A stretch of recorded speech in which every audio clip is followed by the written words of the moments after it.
오늘은 천상 예배에 관한 말씀입니다. 우린 이 땅에서 지상 예배를 드리다가 이제 천국에 가면 천국 예배, 천상 예배를 드리게 될 겁니다.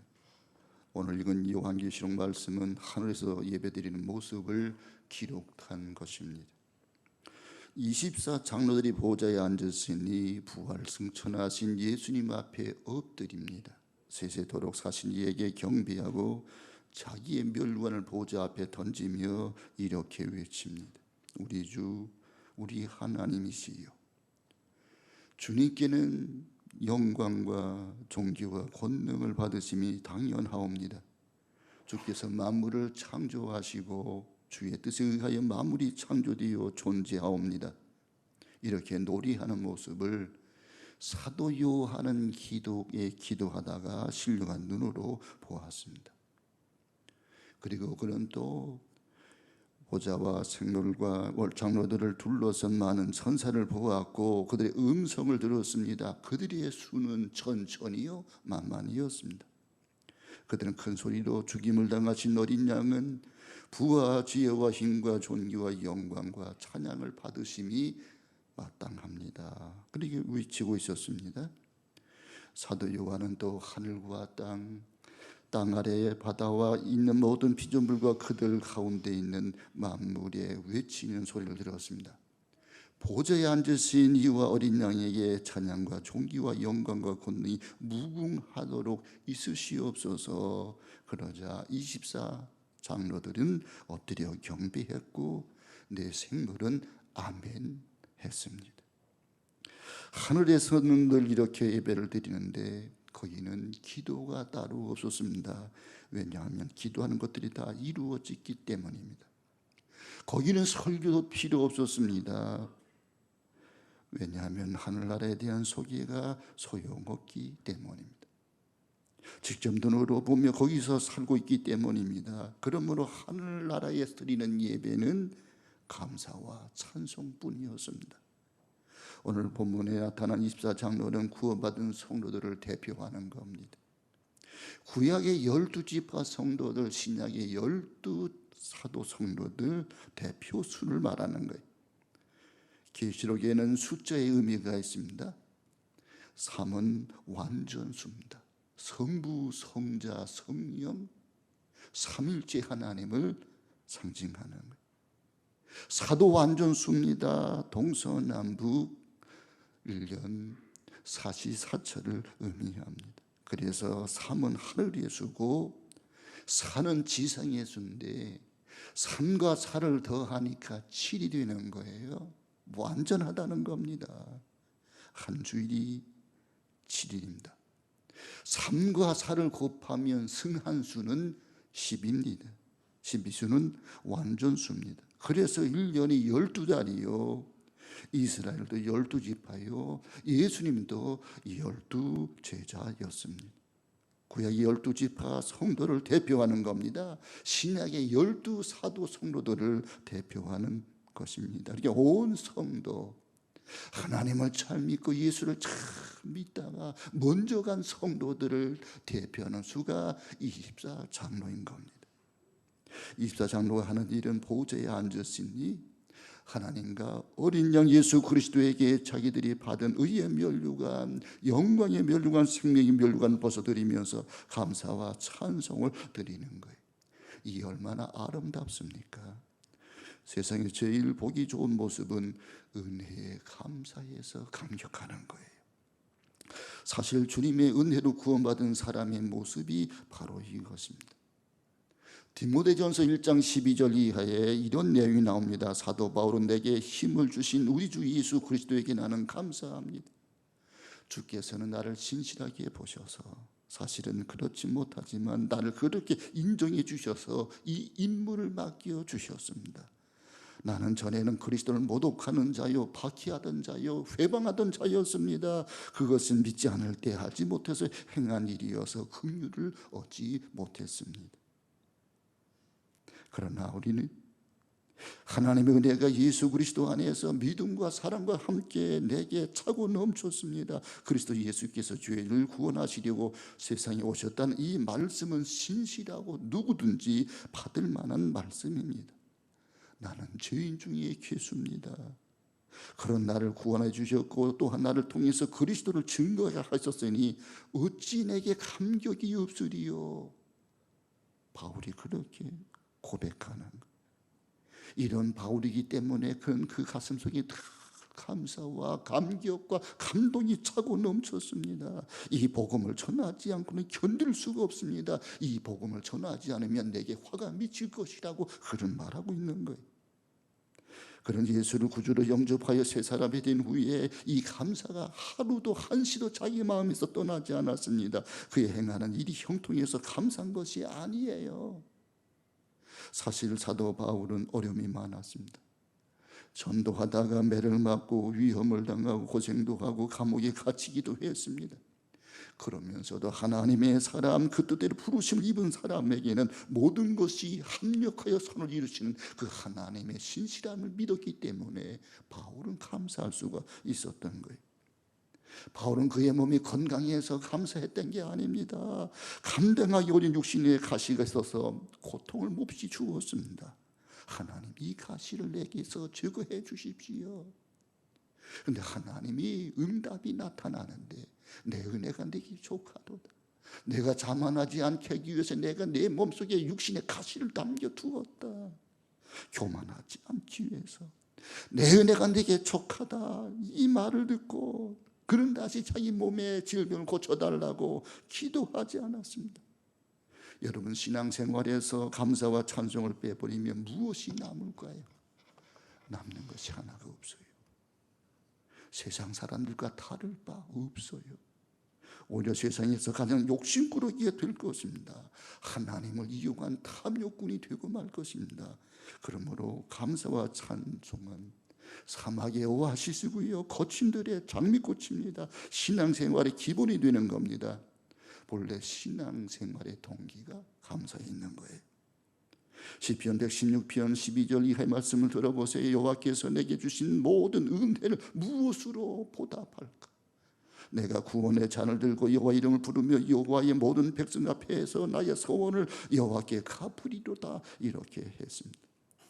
종종 드리는 말씀대로 우리가 무엇을 함으로 구원받는 것이 아니에요. 그분이 하신 일을 받아들임으로 구원받은 거예요. 그분이 하신 일이 뭡니까? 죄인된 인간을 구원하기 위해서 하나밖에 없는 아들 독생자를 이 땅에 내어주신 거예요. 그리고 십자가에 달려 죽게 하신 거예요. 우리 모든 인간의 죄를 그분에게 뒤집어 씌우신 거예요. 그가 저주를 받아 우리가 구원을 받은 거예요. 그 은혜로 우리는 구원을 받은 겁니다. 그러므로 세상에서 제일 불쌍한 사람은 감사한 마음 없이 신앙생활하는 거예요. 그러니 감사는 무엇이 풍성할 때만 감사하는 것으로 착각하기 쉬운데 그렇지가 않습니다. 지금부터 400년 전에, 그러니까 1621년에 미국에서 처음으로 감사 예배를 드렸습니다. 청교도들이 오직 신앙의 자유를 찾아 영국을 떠나 미국으로 갔습니다. 넉 달 동안 항해했습니다. 그러면서 1년 지난 동안 거반 죽었습니다. 절반이 죽었습니다. 그의 농사를 짓고 인디언들을 초청해서 칠면조를 잡아 하나님께 감사 예배를 드리고 먹는 것을 나누었던 거예요. 그들의 수확이 많아서가 아니었습니다. 여전히 죽고 배고프고 병들고 고생하는 중에 감사했습니다. 이것이 믿음이에요. 하박국 선지자의 말씀을 들어보세요. 비록 무화과나무가 무성치 못하며 포도나무에 열매가 없으며 감람나무에 소출이 없으며 우리 양이 없으며 외양간에 소가 없을지라도 나는 여호와를 인하여 즐거워하며 나의 구원의 하나님을 인하여 기뻐하리로다. 이것이 감사하는 사람의 마땅한 태도입니다.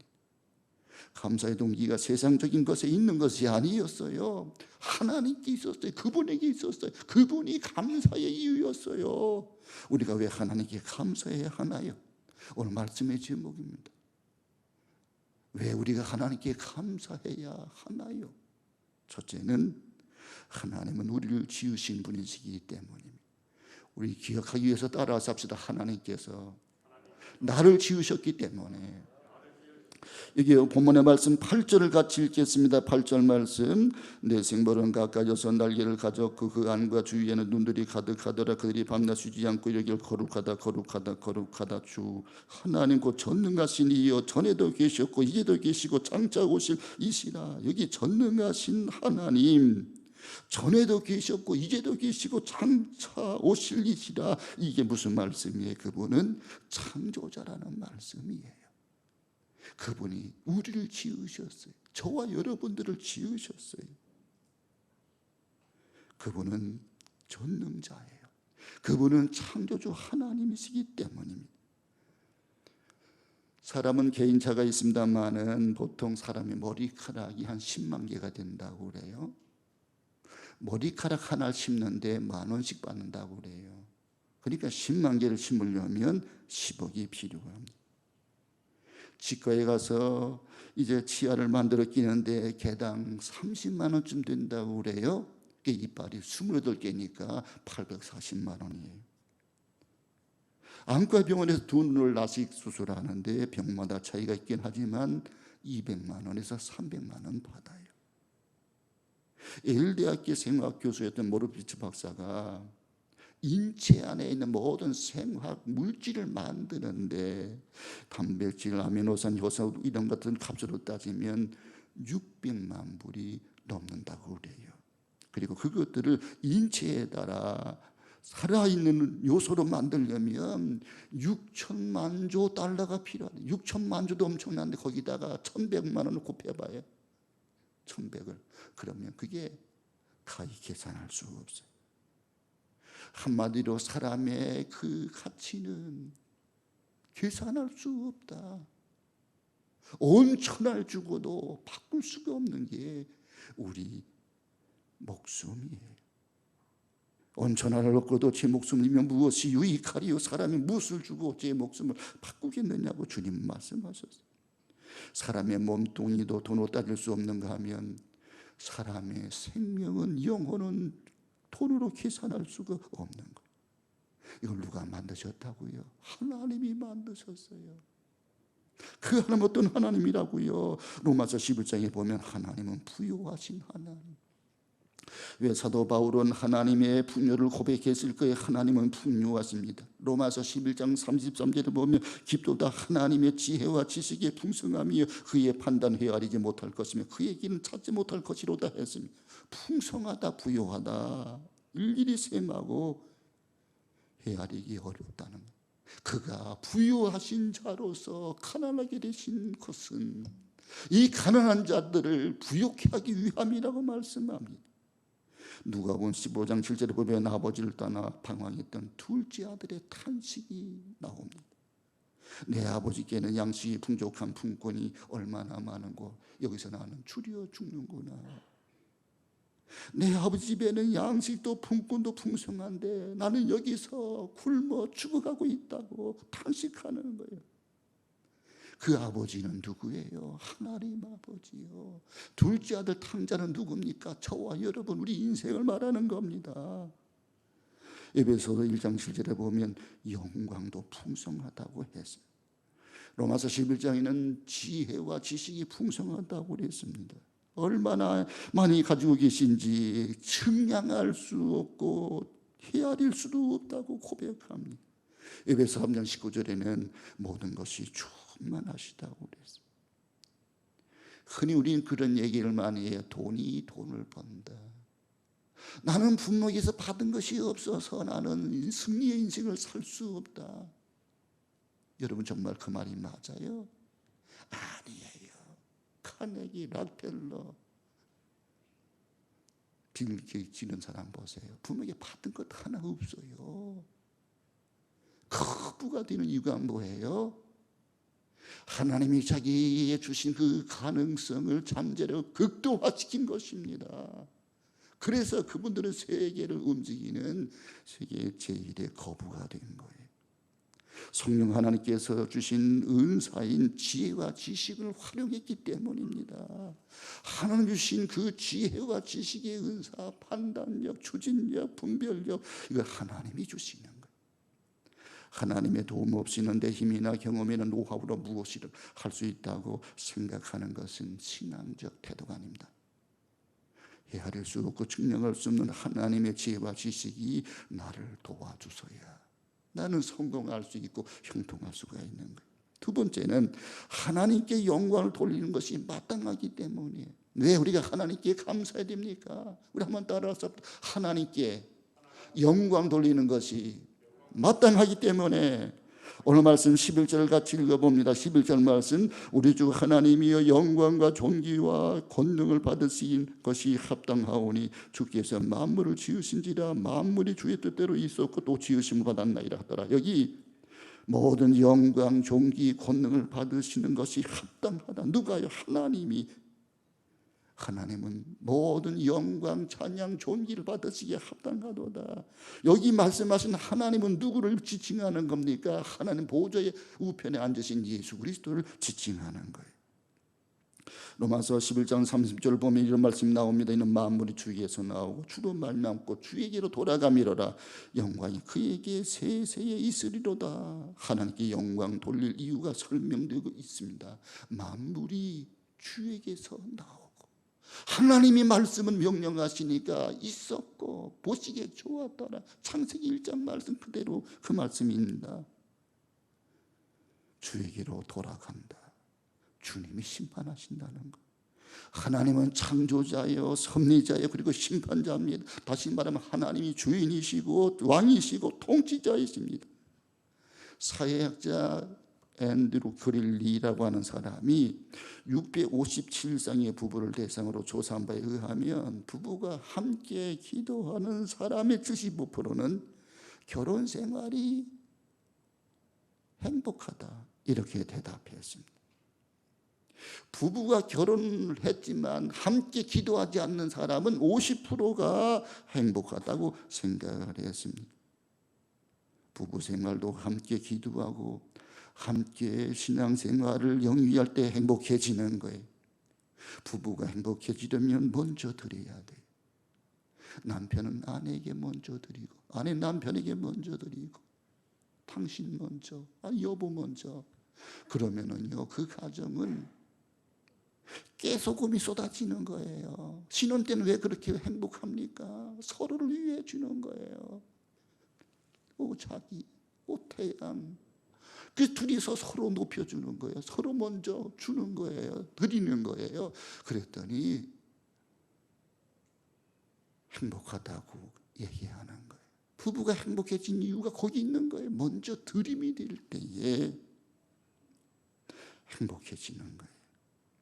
로마서 11장 34절 보면 누가 주의 마음을 알았느냐, 누가 그의 모세가 되었느냐. 31절에 보면 누가 주께 먼저 드려서 갚으심을 받겠느냐. 누가 주께 먼저 드려서 갚으심을 받겠느냐. 대학마다 비서학과라고 하는 게 있어요. 비서라고 하는 것은 기획 능력, 보좌 능력, 판단 능력, 추진 능력을 함께 가져야 됩니다. 청와대 비서실처럼 막강한 권력을 휘둘러 대서도 안 되고요. 그렇다고 전화만 받고 있어도 안 됩니다. 대통령 비서 가운데 모시는 대통령의 그 얼굴, 눈빛만 보더라도 대통령 마음을 헤아린다고 그러잖아요. 우린 누굽니까? 우리는 주님의 종들이에요. 그런데 주인 되신 분의 뜻은 아랑곳하지 않고 제멋대로 사는가 하면 좋은 것은 제가 먼저 차지하고 나는 주님의 종입니다. 이렇게 한다면 어느 주인이 그 종을 자기 집에 머물러 있게 하겠습니까? 종이 지녀야 될 원칙이 있습니다. 그것은 주님 먼저, 나는 나중. 미국 사람들이 만든 배지 가운데 Jesus first라고 하는 배지가 예수님, 주님이 최고다는 거예요. Jesus first. 영광도 찬양도 물질도 주님께 먼저 드리고 주님이 받으셔야 됩니다. 나는 그 다음이 되어야 됩니다. 종은 주인을 대하는 태도가 또 하느냐에 따라 칭찬을 받을 수 있고 책망을 받을 수도 있는 것입니다. 협상이나 바이어와 상담을 할 때, 면접을 할 때 실패하는 비결을 누가 이렇게 적어놨어요. 협상할 때, 면담할 때 자꾸 머리를 매만져라, 입술을 빨아라, 고무줄이나 클립을 가지고 장난을 쳐라, 코 밑 수염을 만지작거려라, 손가락으로 책상 등을 탁탁 쳐라, 볼펜으로 찰칵찰칵 소리를 내라, 손톱을 물어뜯어라, 발로 바닥을 굴러라, 이를 쑤셔라, 반복해서 안경을 고쳐 쓰라. 그러면 협상에 다 실패한다는 거. 이상의 행동들은 안정감이 없고 산만한 몸집이기 때문에 상대를 기분 나쁘게 한다는 겁니다. 상담이 깨지고 바이어가 딴 데로 갈 수밖에 없다는 겁니다. 우리가 주님을 만나고 예배를 드리고 말씀을 듣는 태도도 다를 바가 없습니다. 불안정한 태도, 오만한 자세, 산만한 시선, 흐트러진 집중력, 조는 것, 하품하는 것은 하나님을 예배하는 바른 태도가 못 되는 거예요. 먼저 드려서 갚으심을 받으라, 이 말씀을 주목하십시오. 운동장에서 금메달을 아무나 따는 게 아니에요. 마라톤의 경우 맨 먼저 운동장에 들어온 사람에게 월계관이 돌아갑니다. 좋은 일은 먼저 하는 거 좋습니다. 유럽에서 성공한 대기업 가운데 로스차일드사가 있습니다. 미국을 진출할 계획을 세우고 어느 날 사장이 똘망똘망한 부하 직원 3사람을 불렀습니다. 우리 회사가 미국에 지점을 낼 계획인데 당신이 떠나기 전 준비 기간이 얼마나 필요합니까? 이 질문을 받고 첫 번째 사람은요, 곰곰이 생각하다니 열흘이 필요합니다. 두 번째 사람은 3일이 필요합니다. 세 번째 사람은 지금 당장 떠나겠습니다. 그래서 사장은 무릎을 치고 줬어. 당신이 오늘부터 뉴욕 샌프란시스코의 로스차일드 지점장이요, 당장 내일 떠나시오. 세 번째 사람이 훗날 샌프란시스코의 최고 갑부가 된 줄리어스 메이였습니다. 요단강에서 요단 강물이 줄어들길 기다리고 있던 이스라엘 백성이 하나님은 지금 당장 밟으라고 명령하셨습니다. 나쁜 일은 거절하고 주저하고 미루고 연기해야 돼요. 그러나 좋은 일은, 주를 위한 일은 지금 당장 해야 돼요. 헌금을 예를 들어 봅니다. 남과 비교하면 안 돼요. 남이 하던 말도 내가 먼저 드리면 되는 거예요. 남이 비난을 하던 곱씹던 상관없습니다. 내가 받은 은혜대로 하면 되는 거예요. 봉사도 남이 하던 말도 내가 하면 되는 겁니다. 남이 뭐라든 상관할 필요가 없어요. 내가 받은 은혜대로 하면 되는 거예요. 고린도서 4장 3절에 바울은 다른 사람이 판단받는 것이 내게는 매우 작은 일이라고 그랬습니다. 남이 뭐라든 나는 개의치 않는다는 뜻이에요. 바울이 복음 전할 때에 얼마나 많은 사람들이 방해를 했나요? 유대인들을 40명씩 조를 짜서 바울을 죽이려고 쫓아다니고 있잖아요. 개의치 않았습니다. 그것은 하나님을 위한 일이고 하나님 기뻐하시는 일이었기 때문입니다. 고린도서 4장 2절에 바울은 맡은 자들에 구할 것은 충성이니라 그랬어요. 월드컵 경기 때 일입니다. 그 감독은 자리에 앉아 있지 않더라고요. 일어서서 왔다 갔다 하면서 선수들을 파악하는 거예요. 그리고 전략을 제시하는 거예요. 그런데 선수를 가만히 보다가 제 기능과 역할을 감당하지 않는 친구가 있으면 불러들이는 거예요. 그런 선수가 있으면 팀 전략이 망가지기 때문입니다. 최선을 다하지 않는 사람, 깨부린 사람, 믿음을 하지 않는 사람은 교체 명단에 들어가야 마땅합니다. 먼저 드립시다. 그리고 하나님 복을 기다립시다. 다음 주일이 추수감사 주일이에요. 큰 감사절기입니다. 여러분 한번 생각을 해보세요. 우리가 내 식구가 5식구가 건강해졌다. 1년 동안 하나님 감사합니다. 내 식구가 하루에 1,000원씩 군것질 할 거 하지 않고 하나님께 드렸다고 생각을 해보세요. 1,000원. 1년 365일. 그러면 36만 5천 원이 나오는 거예요. 좀 큰 감사 좀 해보자. 우리가 작년에 해봤더니 많은 분들이 동참을 했어요. 얼마나 감사했는지 몰라요. 어렵지만 먼저 드려서 기쁘심을 받으라고 말씀하잖아요. 여러분, 물에 이 수증기가 올라가야 구름이 되고 비가 되어 내리는 것 아닙니까? 먼저 드려 기쁘심을 받자, 이 말이. 앞에서 머리 10년 얘기를 했습니다만, 남자의 머리 수명은 3년에서 5년, 여자는 6년에서 7년 한다고 그래. 하루에 0.3mm가 자랍니다. 한 달이면 한 5cm 정도가 자라는 거예요. 그래서 남자는 한 달에 한 번꼴로 이발을 하는 겁니다. 그런데 오전 10시에서 11시가 머리카락이 가장 많이 자라고요, 오후 4시에서 6시에 머리카락이 가장 잘 자란다는 거예요. 누가 그렇게 만드셨어요? 하나님이 이렇게 만드신 거예요. 그렇게 섭리하시는 거예요.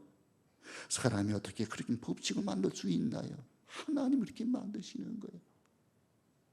아인슈타인 박사가 남긴 유명한 말이 있습니다. 과학자가 목사를 무시하면 무식한 과학자가 된다. 목사가 과학자를 무시하면 무식한 목사가 된다. 하나님께 영광을 돌리고 하나님을 왕으로 높이면 그런 위대한 크리스찬이 되는 거예요. 그러나 하나님의 영광을 가리고 하나님 높이지 않으면 그런 크리스찬이 아닌 겁니다. 시편 145편 1절에 시인 다윗은 왕이신 나의 하나님, 내가 주를 높이고 영원히 주 이름을 송축하리라고 그렇게 고백합니다. 우리도 왕이신 하나님을 찬양합시다. 여러분, 이런 진리를 생각해 보신 적이 있습니까? 우리는 하나님께 마땅히 감사드려야 됩니다. 왜요? 그분이 우리를 지으셨기 때문에.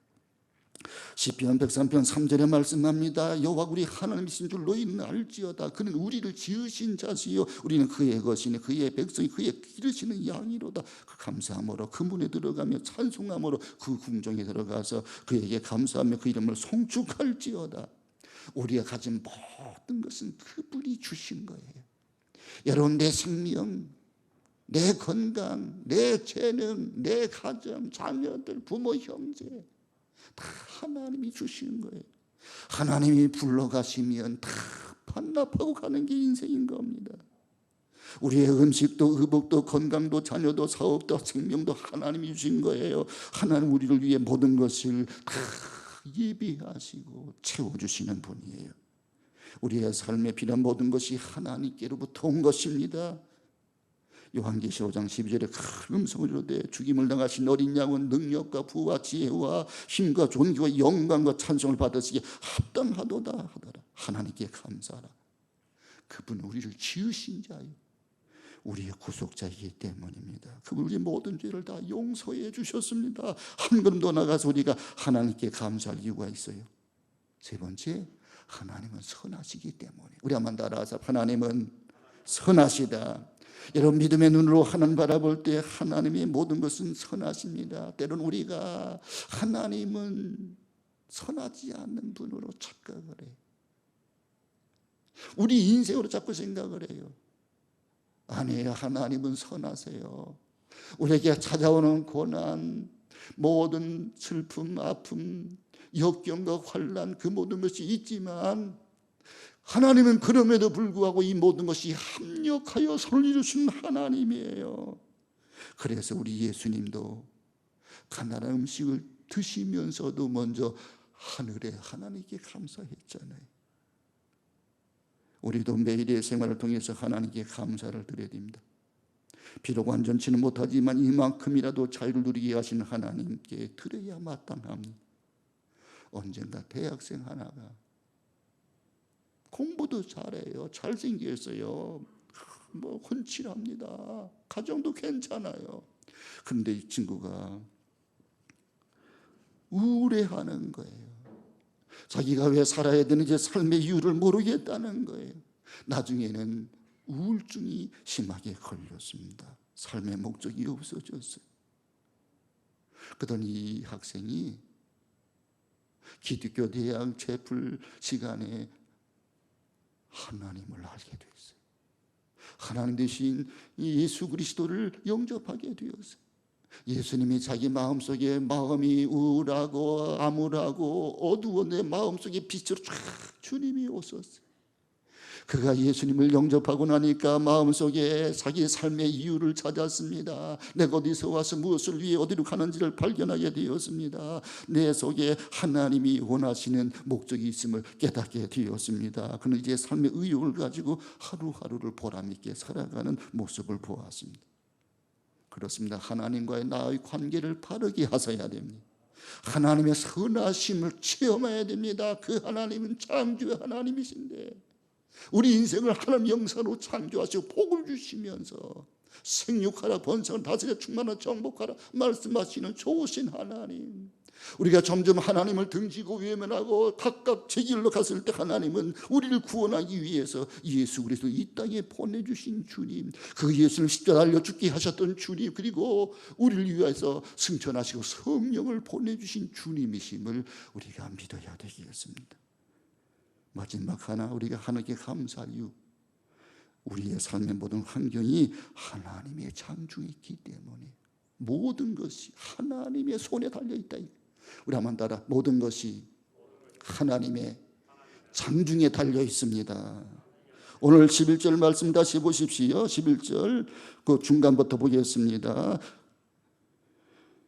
우리 주 하나님의 영광과 존귀와 권능을 받으시는 것이 합당하오니 주께서 만물을 지으신지라 만물이 그의 주의 뜻대로 있었고 또 지으심을 받았나이다. 여기 만물이 주의 뜻대로 있었고 또 지으심을 받았나이다. 이 말씀을 한마디로 요약하면 우리의 삶의 모든 환경이 하나님의 장중에 있다 이거예요. 하나님의 오른손에 붙잡혀 있다 그 말이에요. 데살로니가전서 5장 18절에서 범사에 감사라고 말씀했습니다. 이것은 모든 환경과 조건에서 감사라는 거예요. 좋을 때, 잘 될 때, 성공할 때 감사하는 건 믿지 않는 사람, 세상 사람들도 다 하는 거예요. 그러나 우리가 어려울 때, 역경, 고난, 환난을 당할 때 그때 감사하는 것은 우리 예수 믿는 사람들의 특권인 것입니다. 우리가 만일 그리스도에 속한 사람이라면 이 모든 환난, 고난을 뛰어넘어 환난은 인내를, 인내는 연단을, 연단은 소망을 이루신 주님을 발견하게 되는 겁니다. 그래서 감사하게 되는 거예요. 감사할 줄 모르는 사람은 눈이 점점 근시안이 돼요. 멀리 내다보지를 못해요. 그리고 나중에는 종래는 멀어져서 하나님의 선하심을 보지 못합니다. 그래서 로마서 1장 2절에 보십시오. 하나님을 알되 하나님으로 영화롭게도 아니하고 감사치도 아니 오히려 그 생각이 허망하여지며 미련한 마음이 어두워졌나니라고 했습니다. 여러분, 감사할 줄 모르는 사람이 치르는 값이 너무나 높아요. 감사하지 않아 그 심령의 눈이 어두워져 암흑 속에 산다면 얼마나 비극입니까? 하나님께서 오늘 선지자 예레미야를 통해서 말씀하신다면 이렇게 말씀하실 것만 같아요. 예레미야 2장 13절 말씀인데요, 내 백성이 두 가지 악을 행하였느니 곧 생수의 근원이 되는 나를 버린 것과 스스로 웅덩이를 판 것인데 그것은 물을 저축지 못할 터진 웅덩이니라 그랬어요. 여러분, 우리 개인이나 가정이나 교회나 국가나 하나님의 도우심이 아니면 오늘 우리는 존재할 수 없는 거예요. 우리 모두 하나님께 감사합시다. 하나님은 나를 너무너무 사랑하세요. 그래서 독생자 예수를 이 땅에 내어주셨고 십자가에 달리시며까지 우리를 사랑하셨어요. 우리가 연약할 때, 죄인 되었을 때, 하나님과 원수가 되었을 때도 그 아들 예수 그리스도를 이 땅에 보내주시고 십자가 달려 죽게 하심으로 우리에 대한 하나님의 사랑을 확증해 보여주시는 거예요. 하나님, 우리 모두가 구원받기를 원해요. 우리 모두가 하늘의 별과 같이 영원토록 빛나기를 원하신 우리에게 베풀어 주신 말로도 할 수 없는 그 은혜를 인하여 하나님께 감사합시다. 말씀을 요약합니다. 왜 우리가 하나님께 감사해야 하나요? 하나님은 우리를 지으신 분이기 때문이에요. 하나님께 영광 돌리는 것이 마땅하기 때문입니다. 하나님은 선하시기 때문입니다. 우리의 삶의 모든 환경이 하나님의 창중에 있기 때문입니다. 기도합니다. 하나님,